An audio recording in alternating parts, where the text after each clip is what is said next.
Hey guys, my name is Lin and welcome back to the channel. Today we're going to be discussing the WandaVision Finale. So by now it's pretty clear that WandaVision Finale was a little bit divisive in the fandom. But let's not completely lose our shit with these headlines like WandaVision Finale the lowest rated on Rotten Tomatoes. Technically true, but it's still 82%. Okay, they didn't fully Game of Thrones this shit. Nonetheless, it's quite apparent that a decent amount of people were disappointed. Now yes, a certain portion were disappointed because their theories didn't come true, or they didn't get their mutants, their Fox X-Men crossovers, their Fantastic Fours or Doctor Strange cameos. Look at the rest of my channel, I clearly like theorizing. But you shouldn't get so attached to theories. A show isn't bad because your theory didn't come true. But then again, on the flip side, there are also people who are dismissing all criticisms as people being upset about fan theories. I think there are some legitimate complaints about the finale that have nothing to do with theories or unreasonable expectations. I quite like the final episode, and I don't think the final episode ruined the show by any means, but I don't think they stuck the landing completely either. So this is going to be a two-part video because it's quite a long topic. And in this first video, I'm going to talk about a lot of stuff in WandaVision that had a lot of fan theories surrounding them, which resulted in people saying they are plot holes or unanswered questions. I'm going to rebut these points and give answers to what a lot of the fans seem to be complaining about. Then in part 2, I'm going to talk about what I thought was legitimately disappointing stuff about the final episode. I'm also going to talk about things I really liked, so it's not going to be all downers. Let's start with the Aerospace Engineer. So who is the Aerospace Engineer? It's Major Goodner. Sorry. Nope, Monica never said it was a man. The first time she mentioned her, Spanish subtitle used the feminine word for engineer. Yes, the second time Monica said guy, but the word guy is a gender-neutral term in a lot of the English-speaking world. A lot of people are even saying she can't be the aerospace engineer because she's in military uniform. What do you guys expect her to be wearing? A lab coat or a shirt that says I'm an aerospace engineer? Ask me how? She's in the Air Force, same as Maria. They even mentioned it in the episode. The Air Force have a lot of aerospace engineers on account of all the flying things they make and fly in. They never set this up to be a big thing. Monica just mentioned it twice. It's just a way for her to get that car and to establish Monica as more than just a sword agent. Someone with a legacy, someone who has the respect of others, and someone who have outside resources. Similarly, who is this guy in witness protection? It doesn't matter. That wasn't bait and it isn't an unanswered question. It is just there to explain the hex logically. If Wanda just put up the hex and that's it, it would have been instantly discovered the next time a delivery driver have to make a delivery to the local KFC or an out-of-town relative visits. So the hex also wiped the mind of people who have direct connections to it. That's quite apparent in the show with the Eastview cops standing right next to a Westview sign saying no such thing exists. Agent Wu also says his witness contacts and relatives straight up told him the witness never existed. So, because someone in Westview was in witness protection, it triggered a check when they didn't report in because paperwork can't be mind wiped. It only serves as a way to explain why the hex wasn't immediately discovered, but after a while it brought Wu and Monica here. It also shows that Wanda's involuntary chaos magic is strong enough and smart enough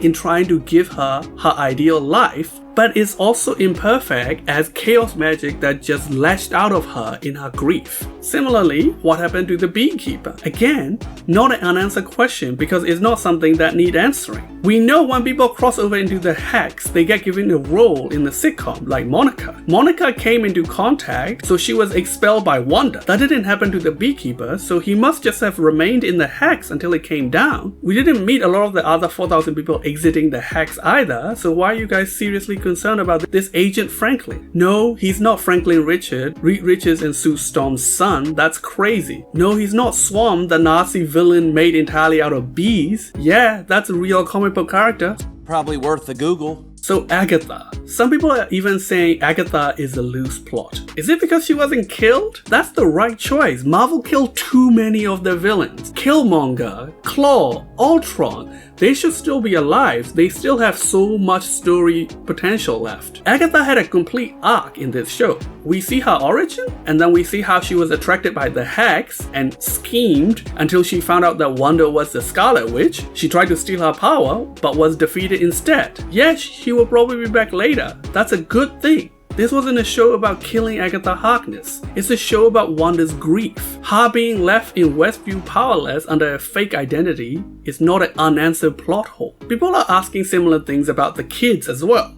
Same thing. Yes, the kids will likely be back, but they also had their origin stories and a complete arc in this show. Having to let them go so she's no longer torturing a whole town to keep them is part of Wanda's arc in this show. She go through grief and arrive at acceptance. The T's just mean in a future MCU property, most likely Doctor Strange and the Multiverse of Madness, she'll likely be baited by a dark power, your Mephisto, Chthon, or Nightmare, whoever it is, with the way to get them back. That doesn't undermine the fact that in this show, she lost them now. It doesn't undermine her character development in accepting that she have to give them up. Of course, one of the big thing is the cameo. I'm sorry guys, the cameo tease was White Vision. It's Paul Bettany's joke that got out of hand. He admitted it in an interview on Good Morning America. I'll link it in the description. Don't take it personally, but the actors were clearly encouraged to help mislead and egg on the red herring in the marketing for this show. Tiona, who played Monica, playing up the importance of the Aerospace Engineer is an example. So is Emma Caulfield playing up the importance of Dottie. Dottie is the other red herring. She's also nobody. They're not gonna come back to her. She's just Sarah Proctor, a Westview resident. An interview have came out since the finale with Emma Caulfield saying her status as well-known enough is the reason she was hired to be a good red herring. Don't get hurt by these. It's not a personal attack. It's an interaction with the fandom because they know we will be making a lot of theories and they don't want to just give us a predictable show. Which leads me to the biggest troll of the show, Ralph Bohner. This is the sorest spot for some of you. Yes, they casted him to mislead, but it is in a meta sort of way that is really befitting of WandaVision. Wanda is confused with a lot of unanswered questions when she sees this Quicksilver. Casting Evan Peters put the audience in a similar situation. In episode 6, when Wanda is trying to suss out who he really is, weren't you also glued to the screen, sharing in her confusion and in her desire to find out more? That's the point of this casting. And to be clear, the show only misled you in his first appearance at the end of episode 5. They clearly meant to there. Even the voice description for the hearing impaired said it's the Fox Quicksilver. But in all subsequent episodes, they clearly show him as not Fox Quicksilver. From then on, it's just fan theories and denial getting in the way of you guys accepting it. First, he's trying to say he's Wanda's brother Quicksilver from this universe, and then it becomes apparent that he's clearly lying. And then Agatha straight up said he's her eyes and ears, a crystalline possession. Yes, eventually it led to a Bohner joke. Don't take it personally, that's hilarious. That's a masterful piece of trolling. Some people are still in denial. They think he'll come back as Quicksilver. There's zero chance. Be patient. You guys will 100% get mutants in the MCU sometime down the track. But they're not gonna open a wormhole and walk the Fox X-Men in. Because MCU doesn't want or need the Fox X-Men. There is no advantage of bringing in the Fox X-Men, only downsides. Their continuity is a mess, and they have spent up a lot of the major iconic storylines which Marvel would want to do. If they want certain actors, they will just reuse them. Even then, don't hold your breath. Major fan favorite ones are either retired or are vocally done with these characters. That leads me to the White Vision.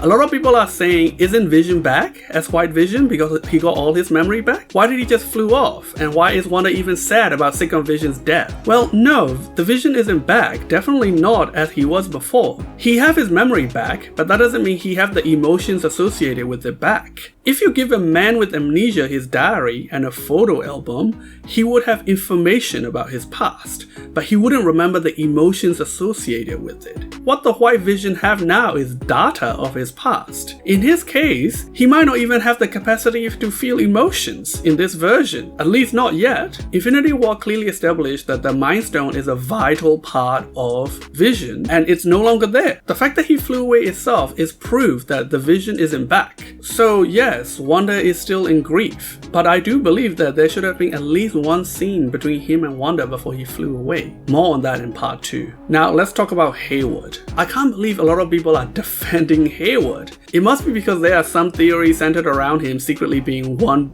major villain or another. Hell, even I made one about him being Ultron or White Vision. But you can't defend this guy. By the end, he was shooting at kids and his co-workers. The show never set Heyward up to be a secret reveal. He just had a secret, and that secret is he's a dick and a liar who's trying to double the amount of vibranium tri-soldiers he have. Nothing was set up or left unanswered about him. Now, in the last 2 episodes of the show, Heyward was suddenly written way worse than before. He's almost a cartoon villain. I will touch on that later in part 2. So these are all the things I think people are saying are plot holes or unanswered questions, but really they aren't. Leave a comment below if you have more. Also leave a comment if you agree or disagree with me on any of these points. Like I mentioned before, I will be making a part 2 about things I found are genuinely disappointing about the final episode, as well as things I really loved. So like, subscribe, and click that little bell icon to be notified when the episode drops. And as always, thanks for watching, and peace.